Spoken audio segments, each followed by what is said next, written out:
Diddy Thompson was the quiet genius no one in Westfield truly noticed. But behind his unremarkable facade lay a secret that would drag the entire town into a web of global chaos. His unassuming neighbor, Martha Reeves, always thought of him as the polite IT guy who fixed her Wi Fi, never suspecting he was the creator of the Cloak, an encrypted network that would become the heartbeat of an international criminal empire. While FBI agent Rebecca Kane studied his online footprint, convinced he was a mastermind, Diddy was already on the run, hunted not only by law enforcement but also by Umbra, the ruthless syndicate exploiting his creation. And somewhere in this tangled web of lies, a missing teenager, Jake Monroe, held the key to unraveling it all. Diddy Thompson was an unassuming figure in Westfield, a quiet town where life rarely strayed from the predictable. His days were spent in the humdrum routine of an IT job at a local company, solving technical glitches and helping coworkers navigate the world of spreadsheets and email configurations. To most people, Diddy was just another ordinary man, mild-mannered, polite, and dependable. His evenings, however, told a different story. Diddy had always been fascinated by the hidden corners of the internet. What started as a teenage curiosity had grown into a full-fledged passion for understanding digital systems. He spent hours delving into forums, learning about encryption, coding, and the intricacies of cybersecurity. He saw himself as a digital architect, someone who could build tools to enhance privacy in an increasingly intrusive world. It was a personal challenge, a puzzle to solve, and a way to escape the monotony of his day-to-day life. Over time, Diddy began creating what he called the Cloak, an encrypted network that existed beneath the surface of the visible web. His goal was simple: to create a space where people could communicate freely without fear of surveillance. It wasn't intended for anything illegal. Diddy imagined it as a haven for activists, journalists, and others who needed to protect their identities in the digital age. The Cloak was his masterpiece, a system so secure that even he struggled to access its deepest layers without the correct keys. At first, the Cloak was a ghost town. Diddy shared the concept with a handful of like-minded individuals he'd met online, and they were impressed but hesitant. The network's population grew slowly, mainly attracting tech enthusiasts who wanted to explore its capabilities. Diddy didn't mind. He preferred to keep things small and manageable. But as word spread, something changed. The Cloak began to draw a different kind of attention. Users with pseudonymous names and cryptic profiles started appearing, and the tone of conversations shifted. There were whispers of trades and exchanges, of tools that sounded less like innocent experiments and more like potential weapons. Diddy told himself that he couldn't police the network. It was designed to be free, after all. But he couldn't ignore the uneasy feeling gnawing at the back of his mind. What Diddy didn't realize was how quickly his creation was gaining notoriety in certain circles. The Cloak's promise of untraceable communication was a dream come true for those looking to evade the law.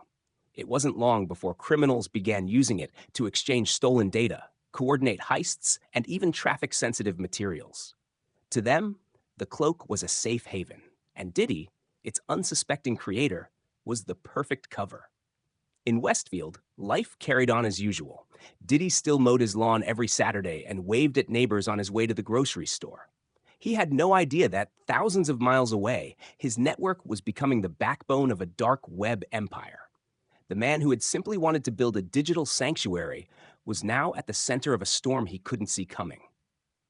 The first signs of trouble emerged in ways that barely registered on anyone's radar. Deep within the FBI's cybercrime division, analysts began noticing unusual patterns in encrypted internet traffic. At first, it was nothing more than a curiosity, anomalous bursts of data moving through obscure channels. But the frequency and complexity of the encryption caught their attention. Someone had created a system designed to bypass traditional monitoring, and it wasn't just a single user, it was a growing network. Meanwhile, in the small town of Westfield, life appeared unaffected by these mysterious developments. However, a local tragedy soon disrupted the peace. 16-year-old Jake Monroe disappeared one night after leaving a friend's house. His parents, frantic with worry, contacted the police, but initial searches turned up no leads. The only clue was his laptop, left behind in his bedroom, where investigators found a browser history filled with visits to obscure online forums. What no one realized at the time was that Jake had stumbled upon the Cloak. Like many teenagers, he was curious about the hidden layers of the internet. The network had drawn him in with its promise of anonymity and adventure. Jake had been chatting with someone he thought was a fellow enthusiast, but whoever he had been communicating with wasn't just another curious teenager. As the FBI expanded their investigation into the encrypted traffic, they uncovered fragments of conversations and activities taking place on the mysterious network. These weren't ordinary online exchanges. The network was being used to coordinate illegal activities on an international scale. Data breaches, illicit trades, and even human trafficking were being facilitated through its secure channels. The connection to Jake Monroe came almost by accident when an investigator cross-referenced chat logs from the Cloak with missing persons reports. In Westfield, the local police were unequipped to handle a case with such far-reaching implications. They brought in federal agents who began piecing together the connection between Jake's disappearance and the network. As they worked, more unsettling details came to light.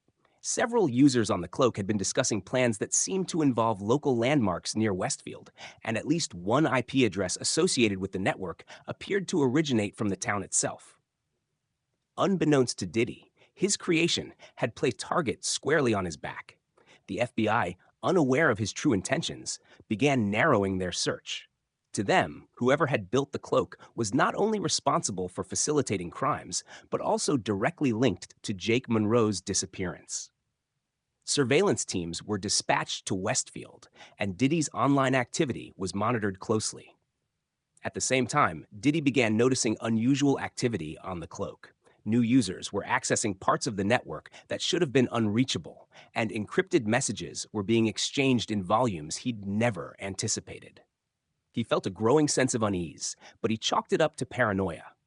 After all, he'd built the system to be impenetrable, or so he thought. In reality, Diddy was at the center of a rapidly escalating situation. The FBI was closing in, criminals were exploiting his network, and somewhere out there, Jake Monroe's fate hung in the balance. The lines between Diddy's creation and its consequences were beginning to blur, setting the stage for a confrontation he never anticipated. As the FBI delved deeper into the encrypted labyrinth of the Cloak, they began to uncover a pattern that pointed to a larger, more organized force behind its misuse. What initially seemed like a scattered collection of criminal activity was now revealing connections to a shadowy group operating with precision. This group, known only as Umbra, had embedded itself within the Cloak, using it as a base of operations for global-scale cybercrime. Umbra wasn't a typical criminal organization. Its members were digital ghosts, hackers, information brokers, and strategists who operated across borders without leaving a trace. They specialized in high-stakes operations, selling government secrets, coordinating financial heists, and even engineering cyber attacks that disrupted critical infrastructure. For Umbra, the Cloak was the perfect tool.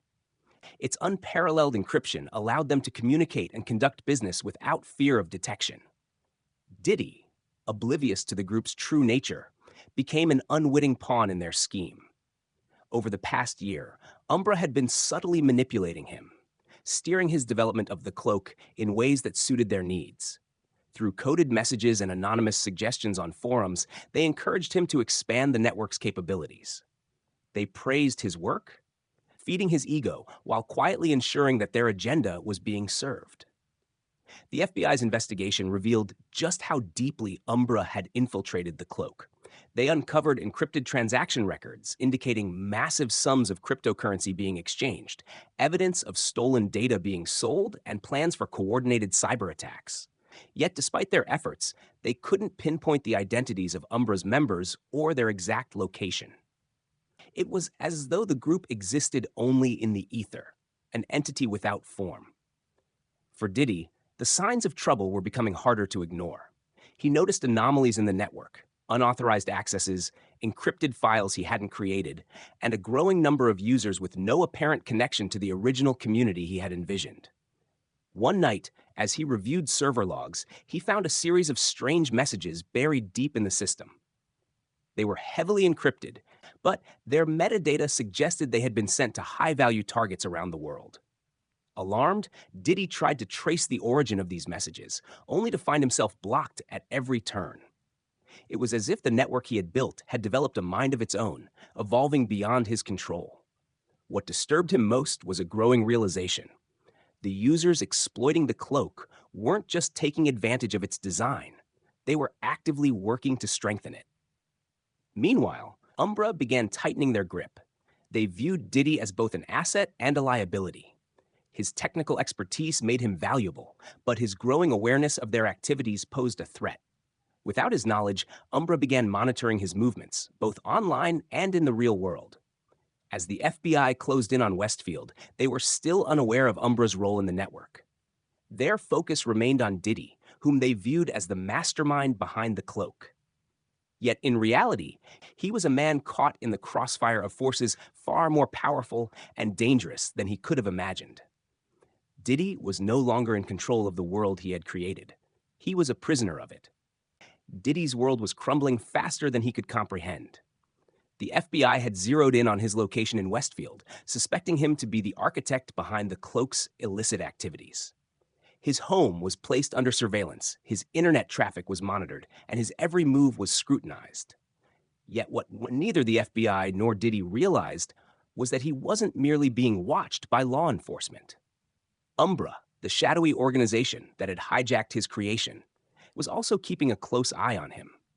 Diddy's first instinct was to shut down the cloak entirely. He thought that by dismantling the network, he could escape the growing storm. But the deeper he dug into the system, the more he realized it was no longer his to control.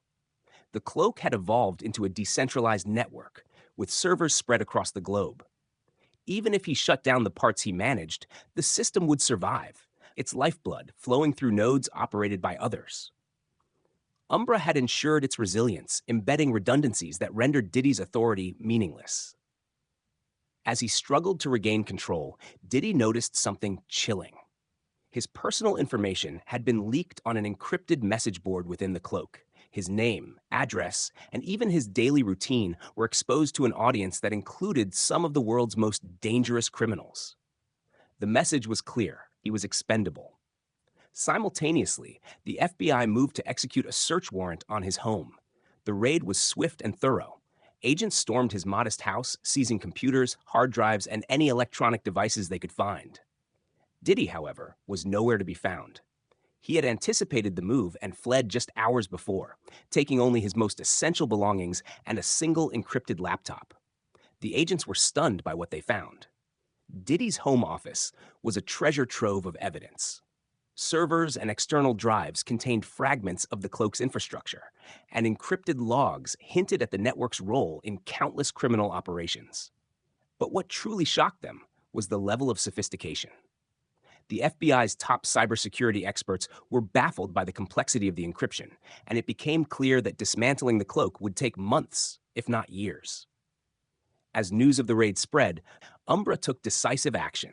They couldn't afford for Diddy to cooperate with authorities, nor could they allow the cloak to be compromised.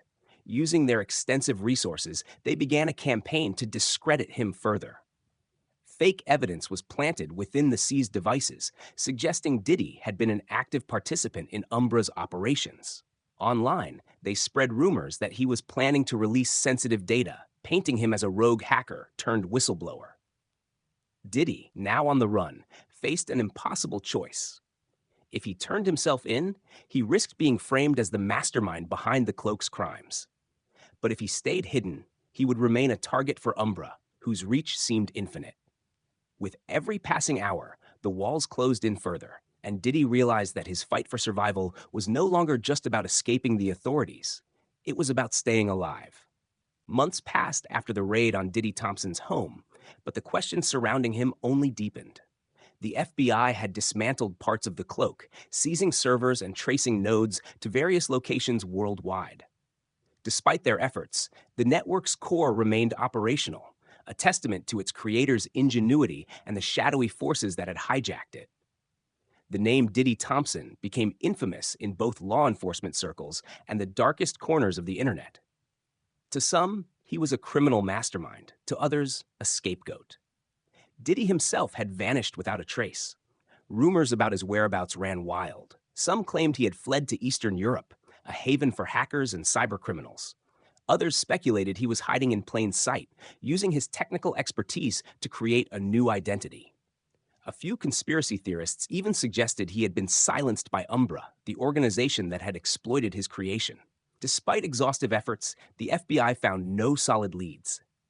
Then, a breakthrough came in an unexpected form. A grainy surveillance video surfaced online, posted anonymously to a darknet forum. The footage showed a man resembling Diddy boarding a freighter in a remote South American port. His features were obscured by a baseball cap and glasses, but investigators were convinced it was him. The freighter was bound for an undisclosed location, and its manifest listed it as carrying cargo for a private entity, one with suspected ties to Umbra. The revelation sent shockwaves through the case. If Diddy was alive and in contact with Umbra, it raised troubling questions. Had he been coerced into working for them, or had he joined willingly to protect himself? The FBI publicly maintained that Diddy was a fugitive, but internally, doubts grew. His disappearance seemed less like an escape and more like an abduction, cloaked in ambiguity. Meanwhile, Umbra's presence continued to grow. Even as parts of the Cloak were dismantled, the group adapted, migrating their operations to new platforms and tools. Investigators discovered that some of Umbra's members had infiltrated high-ranking positions in corporations and even government agencies. This discovery led to a shocking arrest. A cybersecurity expert within the FBI itself. The agent, long suspected of being a mole, had been feeding Umbra classified information about the investigation into the Cloak. As more details emerged, the true scale of Umbra's operations became clear. They weren't just using the Cloak as a tool. They had turned it into a weapon, leveraging its infrastructure to destabilize economies and manipulate global events. What had started as Diddy's private project had evolved into a platform capable of reshaping the world in dangerous ways. For the people of Westfield, the case became a grim legend. Diddy Thompson, the quiet IT professional who had lived among them, was now a ghost, either a victim of his own creation or a willing participant in a shadowy empire. His story served as a cautionary tale about the unintended consequences of innovation and the dark allure of power in the digital age. The Cloak, though crippled, continued to linger in fragmented forms across the dark web. It was a haunting reminder of how one man's vision of freedom and privacy could be twisted into a tool for chaos. As for Diddy, his fate remained a mystery, leaving behind a legacy as enigmatic as the network he had created.